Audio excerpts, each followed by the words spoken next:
Балаларға арналған жыныстық сауат кітабы мен есейіп келемін. Кітап толық иллюстрациялы, яғни суреттер сөйлейді бұл кітапта. Алғашқы бетінде қай жаста балаға нені айтамыз, қай жаста қай тақырыпты оқимыз, сол туралы кеңестер, бағыт берілген, және бірінші бетте мазмұны 7 бөлімнен тұрады жалпы кітап.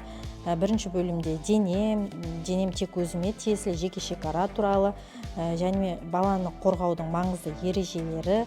Бұл кітаптың ішіндегі ақпараттар сіз өзіңіз оқып балаңызға түсіндіріп берсеңіз болады, не болмаса балаңызбен бірге отырып оқысаңыздар болады. Кітаптың суреттері сондай жарқын, балаңызға ғана емес, сізге де қызықты болатынына сенімдімін. Сіз балаңызға айта алмай жүрген, балаңыз сұрауға ұялып жүрген тақырыптың барлығын сіз осы кітаптан таба аласыздар.